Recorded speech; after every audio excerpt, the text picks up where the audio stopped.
अस्सलाम वालेकुम। मैं हूं अली रज़ा और आप देख रहे हैं मेरा YouTube channel chemistry world. Stereo chemistry की लेक्चर सीरीज़ में आज का हमारा टॉपिक है कि मीज़ो कंपाउंड्स स्टीरियो केमिस्ट्री में क्या होते हैं। देखें, कुछ जो स्टीरियो आइसोमर्स होते हैं ना हमारे कुछ कंपाउंड्स के, ठीक है, उनमें हमने लास्ट लेक्चर में पढ़ा था कि जहाँ पर एक से ज़्यादा कायरल सेंटर हों, ठीक है, जैसे कि n number of chiral centre हों, ठीक है, n कायरल सेंटर हों, तो हम उनमें ऑप्टिकली एक्टिव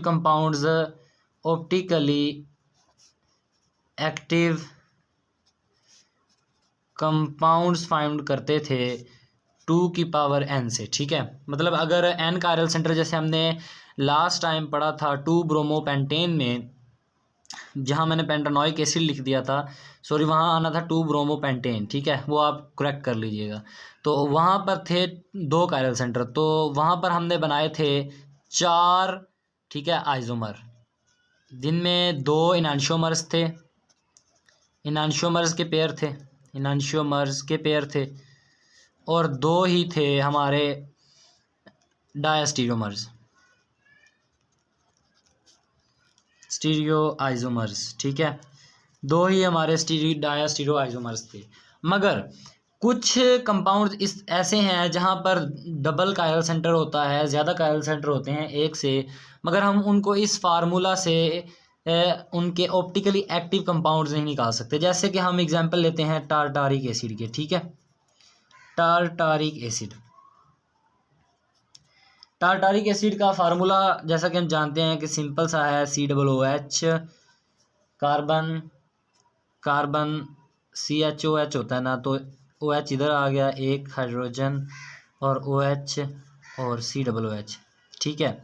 तो ये हमारे पास टारटारिक एसिड का सिंपल सा फार्मूला होता है। मैंने आपको बताया था कि आइसोमर जब भी देखने हैं, सबसे पहले आपने देख लेना है कि उसमें कोई कायरल सेंटर है या नहीं, ठीक है। इसमें आप देखें कि एक कायरल सेंटर ये है, ठीक है, और एक ये है। देखें, इसमें एक हाइड्रोजन अटैच है, एक कार्बोक्सिल ग्रुप अटैच है, एक हाइड्रोक्सिल ग्रुप अटैच है, और एक ये सारा ग्रुप अटैच है, ठीक है, ठीक है। तो ये इसके 4 डिफरेंट हो गए। इसी तरह इसको देखें तो एक हाइड्रोजन, एक हाइड्रोक्सिल, एक कार्बोक्सिल और एक ये पूरा ग्रुप अटैच है, ठीक है। ये दोनों कायरल सेंटर हैं। तो इसमें भी हम कुछ इस तरह ही फाइंड करना चाहेंगे कि 2 की पावर n हो जाए तो 2 की पावर 2, तो हमारे पास 4 ऑप्टिकल आइसोमर आने चाहिए, ठीक है। तो चले हम ड्रा करने की कोशिश करते हैं कि कैसे ये टारटारिक एसिड के केस में हमारे पास मीज़ो कंपाउंड्स आते हैं।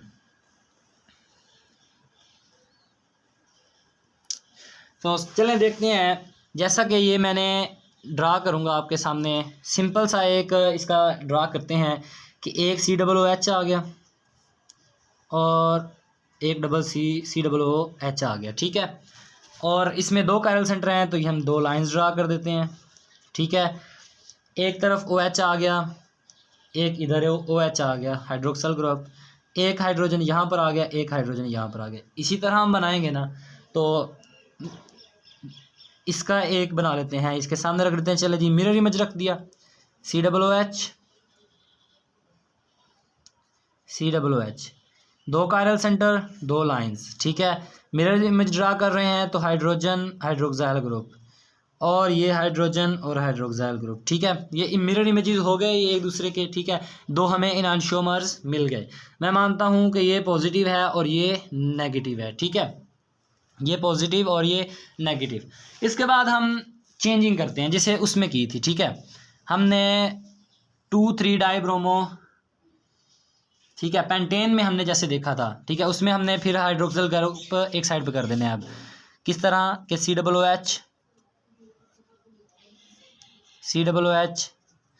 ये 2 ऑप्टिकल एक्टिव आ गए, और ये OH और ये OH दोनों एक साइड पे कर दिए, ठीक है, जैसे वहाँ हमने ब्रोमीन किया था। अब इसकी मिरर इमेज बनाने से पहले मैंने आपको प्रीवियस लेक्चर्स में, जो हमारे इनिशियल लेक्चर्स थे, इंट्रोडक्टरी लेक्चर थे, हम उसमें बात कर चुके हैं कि आपने ये देख लेना है कि किसी कंपाउंड में प्लेन ऑफ सिमेट्री तो नहीं आ गया, ठीक है, कि वो कायरल कंपाउंड है या नहीं है, ठीक है। तो सबसे पहले यहाँ पर अगर मैं यहाँ पर प्लेन ऑफ सिमेट्री लगा दूँ, क्या मैं इसको 2 इक्वल पार्ट्स में डिवाइड कर सकता हूँ? जी बिल्कुल मैं कर सकता हूँ। क्यों? क्योंकि मैं अगर इसी को उसके ऊपर वाले पार्ट से कंपेयर करूं तो देखें यहाँ पर भी हाइड्रोक्सिल ग्रुप है, यहाँ पर भी हाइड्रोजन ग्रुप है, और यहाँ पे भी कार्बोक्साइल ग्रुप है, और यहाँ पर भी कार्बोक्साइल ग्रुप है। तो ये एक दूसरे के इंटरनल कंपनसेशन कर रहे हैं, ठीक है, क्योंकि ये इसका मिरर इमेज है। अगर मैं यहाँ से काट दूं तो ये इसका मिरर इमेज है, ठीक है, बिल्कुल ऑपोजिट, ये भी ऑपोजिट साइड पे, ये भी ऑपोजिट साइड पे, ये दोनों एक दूसरे के इंटरनल कंपनसेशन कर देंगे। कैसे कि ये अगर ऑप्टिकली एक्टिव हो, नेगेटिव ऑप्टिकली एक्टिव होगा तो ये इसको घुमाएगा पॉजिटिव साइड से, ठीक है, मतलब ये पीपीएल को पोलराइज्ड, ठीक है, लाइट को ये डेक्स्ट्रो की तरह रोटेट करवाएगा और ये लीवो की तरह रोटेट करवा देगा। तो इस तरह इंटरनल कंपनसेशन हो जाएगी, ठीक है, इंटरनल कंपनसेशन हो जाएगी और कंपाउंड ओवरऑल हो जाएगा हमारे पास optically inactive, optically inactive compound हो जाएगा, ठीक है। इस तरह अगर किसी भी कंपाउंड के आइसोमर्स ड्रा करते हुए आपके पास उसके आइसोमर्स में कोई आइसोमर इंटरनल कंपनसेशन दिखा दे और ऑप्टिकली इनएक्टिव हो जाए तो उसको हम कहते हैं मीजो कंपाउंड, ठीक है। ये हमारा आज का मेन टॉपिक था कि मीजो कंपाउंड क्या होते हैं और किस तरह बनते हैं, ठीक है। कोई भी कंपाउंड जैसे कि हमने टार्टेरिक एसिड लिया, ठीक है, उसने आइसोमर्स अपने दिखाए, इनांशियोमर्स दिखाए, और फर्दर हमने डायस्टीरो आइसोमर्स की तरफ जाने के लिए जब हमने उसके हाइड्रोक्साइल ग्रुप को एक साइड पे किया तो उसने जो अपना थर्ड आइसोमर था उसमें इंटरनल कंपनसेशन दिखाई, ठीक है, पॉजिटिव और नेगेटिव, ठीक है, जैसे रैक्मिक मिक्सचर हमने कहा था, ठीक है, तो उसमें ये ऑप्टिकली इनएक्टिव हो गया तो हम इसे कहेंगे मीजो कंपाउंड।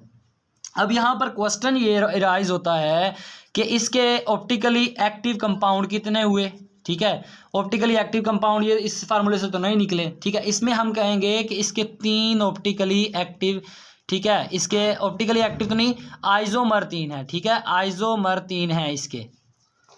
अगर यहाँ पर ये भी सवाल हो सकता है कि हमने अगर ये तो ऑप्टिकली एक्टिव है ही नहीं तो फिर ये आइसोमर कैसे हुआ इसका। देखें ये आइसोमर इस तरह जैसे हमने लैक्टिक एसिड में देखा था कि हमने लैक्टिक एसिड में कहा था कि इसके 4 आइसोमर हो सकते हैं लैक्टिक एसिड में, ठीक है। तो लैक्टिक एसिड में हमने 4 आइसोमर कहा था कि एक पॉजिटिव हो सकता है, एक नेगेटिव हो सकता है, ठीक है, और फिर हमने कहा था कि इसका एक रैक्मिक मिक्सचर हो सकता है, ठीक है, डीएल मिक्सचर भी हो सकता है, ठीक है, लैक्टिक एसिड में हम ये कहते हैं। इसी तरह इसका एक पॉजिटिव हो सकता है, एक नेगेटिव हो सकता है, और एक इसका मीजो कंपाउंड हो सकता है, ठीक है। आई होप कि आपको मीजो कंपाउंड की समझ आ गई होगी कि ऐसा आइसोमर जिसकी प्लेन ऑफ सिमेट्री आ जाए और इंटरनल कंपनसेशन की वजह से वो ऑप्टिकली इनएक्टिव हो जाए, वो हमारे पास मीजो कंपाउंड कहलाता है। ये था जी आज का हमारा लेक्चर जिसमें हमने मीजो कंपाउंड के बारे में पढ़ा कि मीजो कंपाउंड किस तरह बनते हैं और क्या होते हैं, और इसकी हमने एक एग्जांपल पढ़ी जिसको आपने याद रखना है, टार्टेरिक एसिड। इसके बाद हम बात करेंगे नेक्स्ट लेक्चर में रैक्मिक मिक्सचर, ठीक है। उम्मीद करता हूँ आपको आज की वीडियो पसंद आई होगी। अल्लाह हाफिज़, अल्लाह ने के बाद।